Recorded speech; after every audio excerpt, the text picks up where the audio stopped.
ಕತ್ತಲ ರಾತ್ರಿ, ಸುತ್ತಲೂ ಇರಾನ್ ದೇಶದ ಭೀಕರ ಪರ್ವತಗಳು. ಕೈಯಲ್ಲಿ ಒಂದು ಸಣ್ಣ ಪಿಸ್ತೂಲ್ ಹಿಡಿದು ಬೆಟ್ಟದ ಸಂದುವಿನಲ್ಲಿ ಅಡಗಿ ಕುಳಿತಿದ್ದಾನೆ ಒಬ್ಬ ಅಮೆರಿಕನ್ ಸೈನಿಕ. ಹೊರಗೆ ಸಾವಿರಾರು ಜನ ಇವನಿಗಾಗಿ ಹುಡುಕಾಟ ನಡೆಸ್ತಾ ಇದ್ದಾರೆ. ಅವನ ತಲೆ ಮೇಲೆ 50 ಲಕ್ಷ ರೂಪಾಯಿಗೂ ಹೆಚ್ಚು ಮೊತ್ತದ ಇನಾಮು ಘೋಷಣೆಯಾಗಿದೆ. ಒಂದೇ ಒಂದು ತಪ್ಪು ಹೆಜ್ಜೆ ಇಟ್ಟರೂ ಸಾವು ಖಚಿತ.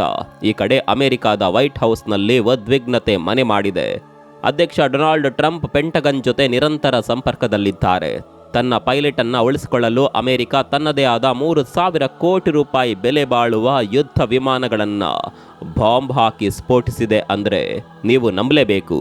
ಇವತ್ತು ನಾವು ಹೇಳ್ತಾ ಇರೋದು ಕೇವಲ ಒಂದು ಸುದ್ದಿಯಲ್ಲ, ಇದು ಇತಿಹಾಸದಲ್ಲೇ ಅತ್ಯಂತ ಸಾಹಸಮಯ ಹಾಗೂ ವಿಲಕ್ಷಣವಾದ ರೆಸ್ಕ್ಯೂ ಆಪರೇಷನ್ನ ಕತೆ. ಸಮರ ಇತಿಹಾಸದಲ್ಲಿ 10 ಕಾರ್ಯಾಚರಣೆಗಳು ನಡೆದಿದೆ. ಆದರೆ ಇತ್ತೀಚೆಗೆ ಇರಾನ್ ಭೂಭಾಗದಲ್ಲಿ ನಡೆದ ಈ ಘಟನೆ ಇಡೀ ಪ್ರಪಂಚವನ್ನೇ ಬೆಚ್ಚಿ ಬೀಳಿಸಿದೆ.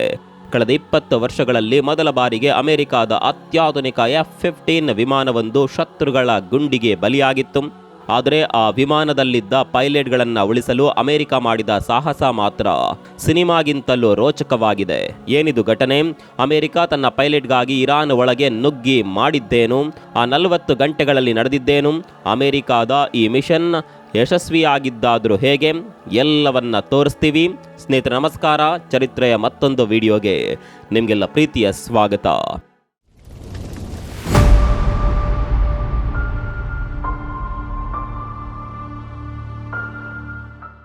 ಸ್ನೇಹಿತರೆ, ಮೊದಲು ಘಟನೆ ನಡೆದ ಸನ್ನಿವೇಶವನ್ನು ಅರ್ಥ ಮಾಡಿಕೊಳ್ಳೋಣ.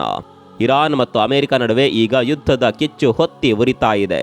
ಈ ಸಂಘರ್ಷದ ನಡುವೆ ಅಮೆರಿಕದ ಶಕ್ತಿಶಾಲಿ F-15E ಸ್ಟ್ರೈಕ್ ಈಗಲ್ ವಿಮಾನವೊಂದು ದಕ್ಷಿಣ ಇರಾನ್ ಮೇಲೆ ಹಾರಾಟ ನಡೆಸುವಾಗ ಪತನವಾಗುತ್ತೆ. ವಿಮಾನದಲ್ಲಿದ್ದ 2 ಸಿಬ್ಬಂದಿ ಸಮಯ ಪ್ರಜ್ಞೆ ಮೆರೆದು ಇಜೆಕ್ಟ್ ಆಗ್ತಾರೆ, ಅಂದರೆ ಪ್ಯಾರಾಶೂಟ್ ಮೂಲಕ ಹಾರ್ತಾರೆ. ಅದೃಷ್ಟವಶಾತ್ ಒಬ್ಬ ಪೈಲಟ್ ಅಂದೇ ಸಿಕ್ಕಿಬಿಡ್ತಾನೆ. ಆದರೆ 2ನೇ ಪೈಲಟ್ ಅಂದರೆ ವೆಪನ್ ಸಿಸ್ಟಮ್ಸ್ ಆಫೀಸರ್, ಆತ ಎಲ್ಲಿ ಹೋದ, ಯಾವ ಬೆಟ್ಟದ ನಡುವೆ ಬಿದ್ದಿದ್ದಾನೆ ಅನ್ನೋದು ಯಾರಿಗೂ ಗೊತ್ತಿರಲಿಲ್ಲ. ಇರಾನ್ ಸರ್ಕಾರ ತಕ್ಷಣವೇ ಎಚ್ಚೆತ್ತುಕೊಳ್ಳುತ್ತೆ. ತನ್ನ ನೆಲದಲ್ಲಿ ಬಿದ್ದಿರುವ ಅಮೆರಿಕನ್ ಸೈನಿಕನನ್ನ ಜೀವಂತವಾಗಿ ಹಿಡಿಯಲು ತೀರ್ಮಾನಿಸುತ್ತೆ. ಯಾಕೆ ಗೊತ್ತಾ? ಅಮೆರಿಕದ ಮೇಲೆ ಒತ್ತಡ ಹೇರಲು ಇವನಿಗಿಂತ ದೊಡ್ಡ ಅಸ್ತ್ರ ಮತ್ತೊಂದಿರಲಿಲ್ಲ. ಇರಾನ್ ಜನರಿಗೆ ಆಮಿಷ ಒಡ್ಲಾಯಿತು. ಯಾರಾದರೂ ಈ ಸೈನಿಕನನ್ನ ಹಿಡಿದುಕೊಟ್ರೆ $66,000 ಅಂದರೆ ಸುಮಾರು 55 ಲಕ್ಷ ರೂಪಾಯಿ ಬಹುಮಾನ. ವಿಡಿಯೋಗಳು ಸೋಷಿಯಲ್ ಮೀಡಿಯಾದಲ್ಲಿ ವೈರಲ್ ಆದವು. ಸಾವಿರಾರು ಇರಾನಿ ಪ್ರಜೆಗಳು ಬಂದೂಕು ಹಿಡಿದು ಬೆಟ್ಟ ಗುಡ್ಡಗಳಲ್ಲಿ ಸೈನಿಕನಿಗಾಗಿ ಶಿಕಾರಿ ಶುರು ಮಾಡಿದ್ರು. ಇಲ್ಲಿಂದಲೇ ಅಸಲಿ ಕತೆ ಶುರುವಾಗೋದು. ನಾವು ಮೊದಲೇ ಹೇಳಿದ ಹಾಗೆ ನಾಪತ್ತೆಯಾಗಿದ್ದ ಅಮೆರಿಕನ್ ಸೈನಿಕನ ಬಳಿ ಇದ್ದದ್ದು ಕೇವಲ ಒಂದು ಸಣ್ಣ ಪಿಸ್ತೂಲು ಮಾತ್ರ. ಆತ ಬೆಟ್ಟದ ಒಂದು ಸಣ್ಣ ಸಂದುವಿನಲ್ಲಿ ಅಡಗಿ ಕುಳಿತುಕೊಂಡಿದ್ದ. ತನ್ನ ಹತ್ರ ಇದ್ದ ಬೇಕನ್ ಅಂದರೆ ಸಂಕೇತ ಕಳಿಸುವ ಸಾಧನವನ್ನ ಆತ ಆಫ್ ಮಾಡಿದ್ದ. ಯಾಕೆ ಗೊತ್ತಾ? ಅದರ ಸಿಗ್ನಲ್ ಹಿಡಿದು ಅಮೆರಿಕ ಬರುವ ಮೊದಲೇ ಇರಾನಿಯನ್ನರು ಬಂದು ಬಿಡಬಹುದು ಎಂಬ ಭಯ. ಅವನ ಸುತ್ತಲೂ ಶತ್ರುಗಳು ಓಡಾಡ್ತಾ ಇದ್ದಾರೆ. ಗಂಟೆಗಳು ಕಳೆಯುತ್ತಿದೆ. ಅಮೆರಿಕದ CIA ರಾತ್ರಿ ಹಗಲು ಅವನನ್ನೇ ಪತ್ತೆ ಹಚ್ಚಲು ಪ್ರಯತ್ನ ಮಾಡ್ತಾ ಇದೆ. ಅಧ್ಯಕ್ಷರೇ, ನಮ್ಮ ಸೈನಿಕನನ್ನ ಶತ್ರುಗಳು ಸುತ್ತುವರಿಯುತ್ತಿದ್ದಾರೆ, ಸಮಯ ಕೈ ಮೀರುತ್ತಿದೆ ಅಂತ ಅಧ್ಯಕ್ಷ ಟ್ರಂಪ್ಗೆ ಮಾಹಿತಿ ನೀಡಲಾಗ್ತಾ ಇದೆ. ಇತ್ತ ಇರಾನ್ನ IRGC ಡ್ರೋನ್ಗಳನ್ನು ಬಿಟ್ಟು ಹುಡುಕಾಟ ನಡೆಸ್ತಾ ಇದೆ. ಈ ಸಮಯದಲ್ಲಿ ಒಂದು ವಿಚಿತ್ರ ಘಟನೆ ನಡೆಯುತ್ತೆ. ಅಮೆರಿಕದ ಕಂಟ್ರೋಲ್ ರೂಮ್ಗೆ ಒಂದು ರೇಡಿಯೋ ಸಂದೇಶ ಬರುತ್ತದೆ. ಅದು ಅರೇಬಿಕ್ ಅಥವಾ ಮುಸ್ಲಿಂ ಶೈಲಿಯ ಪದಗಳನ್ನು ಒಳಗೊಂಡಿತ್ತು. ಅಮೆರಿಕದ ಅಧಿಕಾರಿಗಳು ಒಂದು ಕ್ಷಣ ಬೆಚ್ಚಿಬಿದ್ರು. ಇದು ಇರಾನ್ ಹೂಡಿರುವ ಜಾಲವ? ನಮ್ಮನ್ನ ಬಲೆಗೆ ಬೀಳಿಸಲು ಇರಾನಿಯನ್ನರು ನಾಟಕ ಮಾಡುತ್ತಿದ್ದಾರಾ ಅನ್ನೋ ಸಂಶಯ ಅವರನ್ನ ಕಾಡಲಾರಂಭಿಸಿತು. ಈ ಒಂದು ಸಂಶಯ ಇಡೀ ಕಾರ್ಯಾಚರಣೆಯನ್ನೇ ಅಪಾಯಕ್ಕೆ ದೂಡುತ್ತೆ. ಆದರೆ ಕೊನೆಗೆ ಅದು ನಮ್ಮವನೇ ಎಂದು ಕನ್ಫರ್ಮ್ ಆದ್ಮೇಲೆ ರೆಸ್ಕ್ಯೂ ಟೀಮ್ ಅಮೆರಿಕಾದಿಂದ ಹೊರಡುತ್ತೆ. ಇಲ್ಲಿಂದ ಕತೆ ಇನ್ನೂ ರೋಚಕವಾಗುತ್ತೆ. ಅಮೆರಿಕ ತನ್ನ ಸೈನಿಕನನ್ನ ಉಳಿಸಿಕೊಳ್ಳಲು ಒಂದಲ್ಲ ಎರಡಲ್ಲ ಡಜನ್ ಗಟ್ಲೆ ವಿಮಾನಗಳನ್ನ ಇರಾನ್ ಒಳಗೆ ನುಗ್ಗಿಸುತ್ತೆ. ಈ ಕಾರ್ಯಾಚರಣೆಯಲ್ಲಿ ಅಮೆರಿಕದ ಸ್ಪೆಷಲ್ ಫೋರ್ಸಸ್ ಭಾಗವಹಿಸಿದ್ದವು. ಆದರೆ ಮಿಷನ್ ಅಂದುಕೊಂಡಷ್ಟು ಸುಲಭವಾಗಿರಲಿಲ್ಲ. ಗುಂಡಿನ ಚಕಮಕಿ ನಡೆಯುತ್ತೆ. ಇರಾನ್ ಸೈನಿಕರು ಅಮೆರಿಕದ ಹೆಲಿಕಾಪ್ಟರ್ಗಳ ಮೇಲೆ ದಾಳಿ ಮಾಡ್ತಾರೆ. ಈ ಗದ್ದಲದ ನಡುವೆ ಅಮೆರಿಕದ 2 C-130 ಟ್ರಾನ್ಸ್ಪೋರ್ಟ್ ವಿಮಾನಗಳು ಮತ್ತು ಕೆಲವು ಬ್ಲ್ಯಾಕ್ ಹಾಕ್ ಹೆಲಿಕಾಪ್ಟರ್ಗಳು ಕೆಟ್ಟು ನಿಂತು ಬಿಡ್ತಾವೆ. ಈಗ ಅಮೆರಿಕದ ಮುಂದೆ ಇದ್ದದ್ದು ಎರಡೇ ದಾರಿ. ಒಂದು, ಆ ವಿಮಾನಗಳನ್ನು ಅಲ್ಲಿಯೇ ಬಿಟ್ಟು ಪೈಲಟ್ ಕರೆದುಕೊಂಡು ಬರೋದು. ಎರಡು, ವಿಮಾನಗಳನ್ನು ಅಲ್ಲಿಯೇ ಬಿಟ್ಟರೆ ಇರಾನ್ ಆ ತಂತ್ರಜ್ಞಾನವನ್ನು ಕದ್ದು ಅಮೆರಿಕದ ವಿರುದ್ಧವೇ ಬಳಸಬಹುದು. ಈ ಎರಡು ಆಯ್ಕೆಯಲ್ಲಿ ನಮ್ಮ ತಂತ್ರಜ್ಞಾನ ಶತ್ರುಗಳ ಪಾಲಾಗಬಾರದು ಅಂತ ಅಮೆರಿಕ ನಿರ್ಧಾರ ಮಾಡುತ್ತೆ. ಹೀಗಾಗಿ ಅಲ್ಲಿಂದ ಹೋಗುವ ಮೊದಲು ಅಮೆರಿಕದ ಸೈನಿಕರು ತಮ್ಮದೇ ಆದ ಅತ್ಯಾಧುನಿಕ ಯುದ್ಧ ವಿಮಾನಗಳಿಗೆ ಬಾಂಬ್ ಬಿಟ್ಟು ಸ್ಫೋಟಿಸ್ತಾರೆ. ಅಲ್ಲಿಗೆ ಸುಮಾರು $350 ಮಿಲಿಯನ್ ಮೌಲ್ಯದ ಆಸ್ತಿ ಭಸ್ಮವಾಗುತ್ತೆ. ಇರಾನ್ನ ಇಸ್ಫಹಾನ್ ನಗರದ ಬಳಿ ಆಕಾಶವೇ ಕೆಂಪಾಗುವಂತೆ ಈ ಸ್ಫೋಟಗಳು ನಡೆದು ಹೋಗ್ತಾವೆ. ನನ್ನ ಸೈನಿಕ ಮುಖ್ಯವೇ ಹೊರತು ಈ ಯಂತ್ರಗಳಲ್ಲ ಎನ್ನುವ ಸಂದೇಶವನ್ನ ಟ್ರಂಪ್ ಜಗತ್ತಿಗೆ ಸಾರ್ತಾರೆ. ಈಗ ಪ್ರಶ್ನೆ ಬರೋದು, ಈ ಕಾರ್ಯಾಚರಣೆಯಲ್ಲಿ ಗೆದ್ದವರು ಯಾರು? ಇರಾನ್ ಹೇಳ್ತಾ ಇದೆ, ನಾವು ಅಮೆರಿಕದ ಅಹಂಕಾರವನ್ನ ಮಣ್ಣು ಮುಕ್ಕಿಸಿದ್ದೇವೆ, ಅವರ ಇಷ್ಟೊಂದು ವಿಮಾನಗಳನ್ನು ಧ್ವಂಸಗೊಳಿಸಿದ್ದೇವೆ ಅಂತ.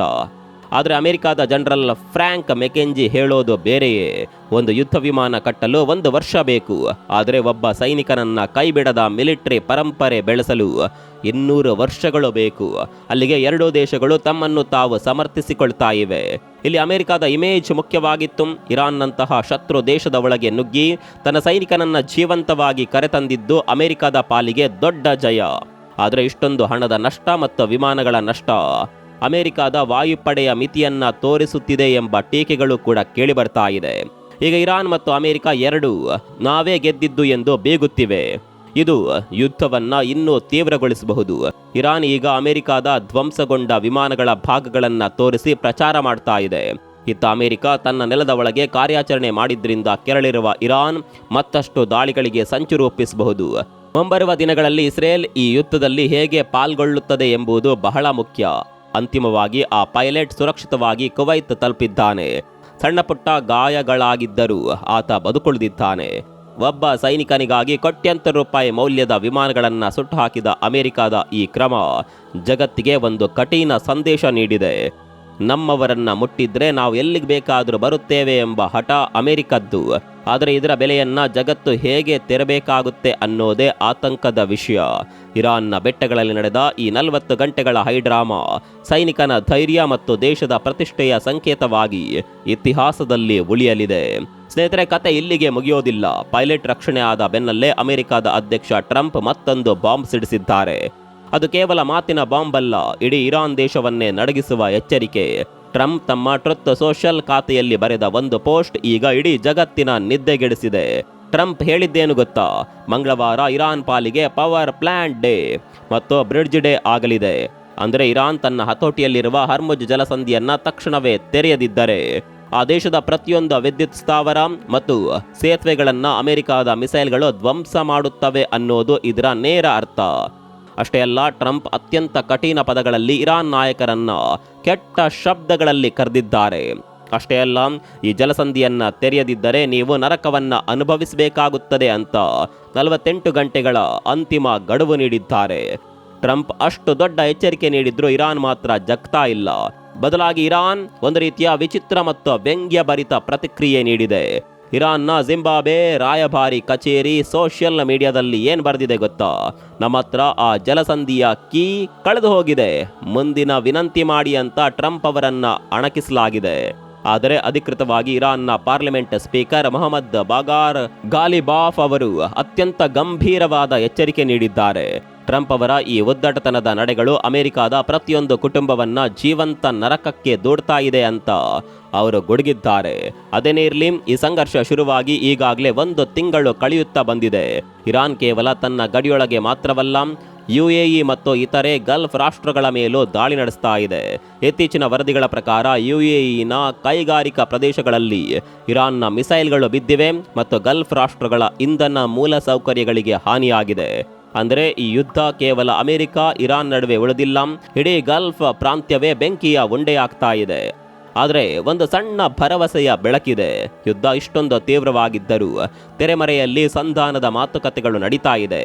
ಒಮನ್ ದೇಶದ ಮಧ್ಯಸ್ಥಿಕೆಯಲ್ಲಿ ಅಮೆರಿಕ ಮತ್ತು ಇರಾನ್ ನಡುವೆ 45 ದಿನಗಳ ಕದನ ವಿರಾಮ ಏರ್ಪಡಿಸಲು ಮಾತುಕತೆ ಸಾಗಿದೆ ಎಂದು ಕೆಲವು ಮೂಲಗಳು ತಿಳಿಸಿವೆ.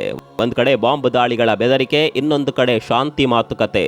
ಈ ಎರಡರ ನಡುವೆ ಇಡೀ ವಿಶ್ವ ಕಂಗಾಲಾಗಿದೆ. ಅದೇನೇ ಇರಲಿ, ಮಂಗಳವಾರ ಇರಾನ್ನ ಪವರ್ ಪ್ಲಾಂಟ್ಗಳ ಮೇಲೆ ಅಮೆರಿಕ ನಿಜಕ್ಕೂ ದಾಳಿ ಮಾಡುತ್ತಾ ಅಥವಾ ಇರಾನ್ ತನ್ನ ಹಠ ಬಿಟ್ಟು ಜಲಸಂಧಿಯನ್ನ ತೆರೆಯುತ್ತಾ? ಸ್ನೇಹಿತರೆ, ಒಬ್ಬ ಸೈನಿಕನಿಗಾಗಿ ಅಷ್ಟೊಂದು ವಿಮಾನಗಳನ್ನು ಸ್ಫೋಟಿಸಿದ್ದು ಸರಿ ಅಂತ ನಿಮ್ಗೆ ಅನಿಸ್ತಾ ಇದೆಯಾ? ಅಥವಾ ಇರಾನ್ ಹೇಳ್ತಾ ಇರುವಂತೆ ಇದು ಅಮೆರಿಕಾದ ಸೋಲೆ? ನಿಮ್ಮ ಅನಿಸಿಕೆಯನ್ನು ಕಾಮೆಂಟ್ ಮಾಡಿ ತಿಳಿಸಿ.